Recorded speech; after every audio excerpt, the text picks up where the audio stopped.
He was hurt for us, and the fact that he's got to come back here to live. What are people going to think of it? I mean, it was a tremendous pressure on him. So David decided to come back from Tottenham, but it was only when Mum and Dad went to get him that they realised something was wrong. Life at the flat had got out of control. David would get back late at night from the studios, 6 days a week, and join the others and their friends in some heavy drinking. And David had started smoking cannabis. We didn't quite know how to handle it at first, but then we decided this is enough's enough. And we just confronted him and said, we can't stop you smoking pot. There's no way, but you are not to do it in this house. If you choose to do it outside, we've got no control over that. So he said, OK, fair enough. But he still continued outside the house. By the end of that summer, David had taken a grip of himself. He stopped smoking pot and controlled his drinking, and he was much more like the brother I knew. He still wanted to act, but had lost a lot of confidence. He needed money, but there's not much work in our village, so I went to stay with our uncle near London.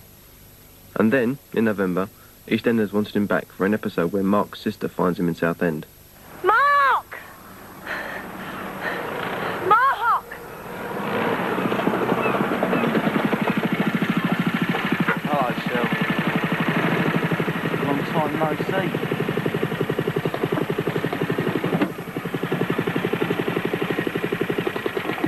What are you doing down here? Looking for you. We got your note. I've missed you. Never. Surprised me too, but I have. Yeah, well, I missed you too sometimes, I suppose. You're looking great. He was really very, very happy then. He was back to his old self, and he was very serious about the work, and really thought that it would bring him back into the series permanently.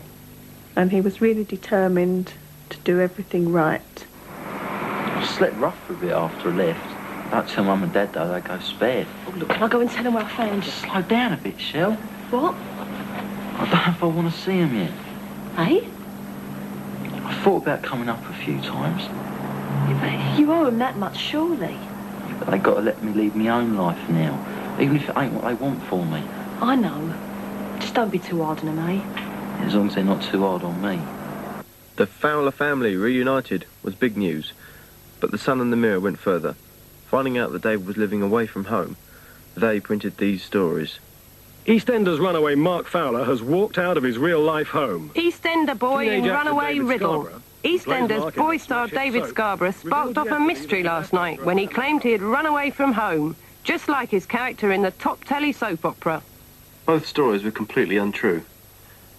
The newspapers seemed to be wanting to make David the same as Mark.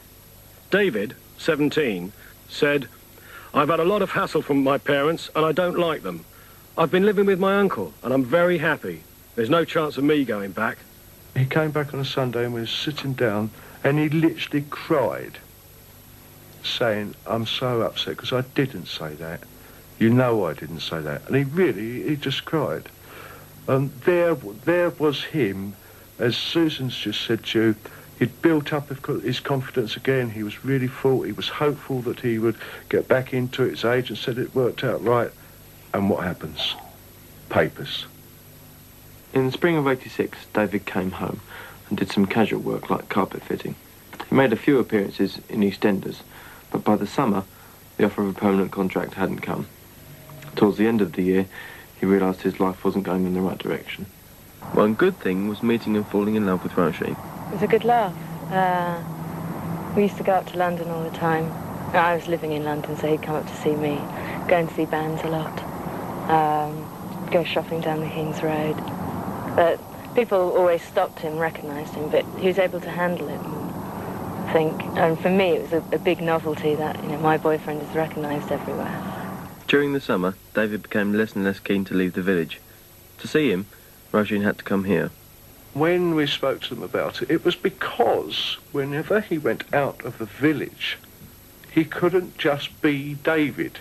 He was always being looked at or pointed at. Whatever he did try to do, he wasn't allowed to be him. He was still Mark Fowler. We had long discussions.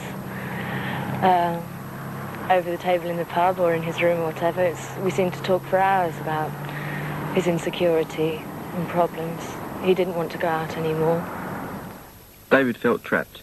He gave up trying for other acting jobs because he was typecast as Mark Fowler, and he couldn't hold down the ordinary jobs because he was recognised and pointed out wherever he went.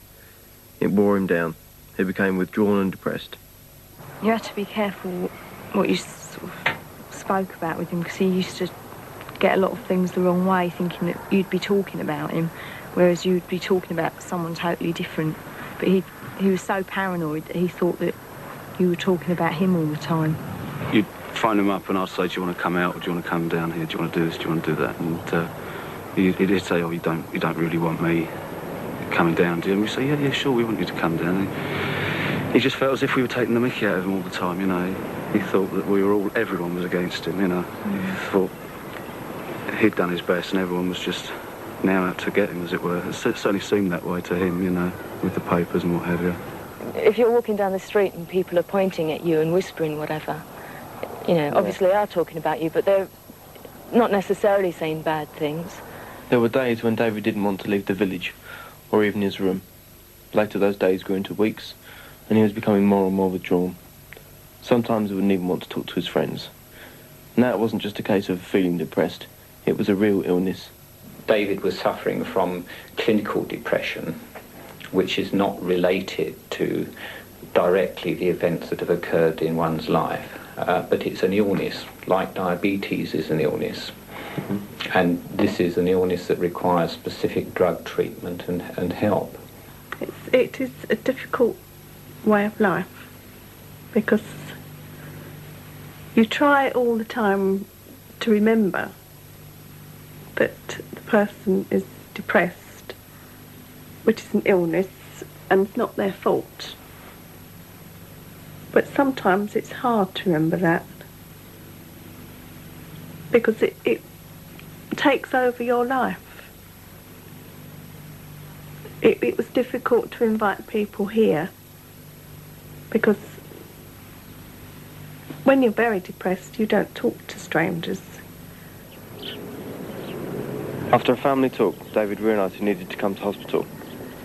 Dad brought him here to the psychiatric unit. At last it seemed something positive was going to happen to help him. After a couple of days here, he received a message to phone a girl. He phoned, and after chatting for a while, he realised he was talking to a reporter from The Sun. They'd tricked him. EastEnders star in mental ward. I've cracked up, says David. Tragic EastEnders star David Scarboro was in a mental ward last night after suffering a horrifying bout of depression. The teenager, who plays Pauline Fowler's We rushed to the hospital, and the staff on duty agreed that David should leave immediately, because within hours of The Sun being printed, the hospital would be besieged by fans and reporters. Going into a mental ward was a private matter for David. He hadn't wanted to tell anyone. By making it public, The Sun made it impossible to carry on with his treatment. And we shall never know now whether if he was allowed to stay there, whether he would now be up and fit and running. We've just no idea.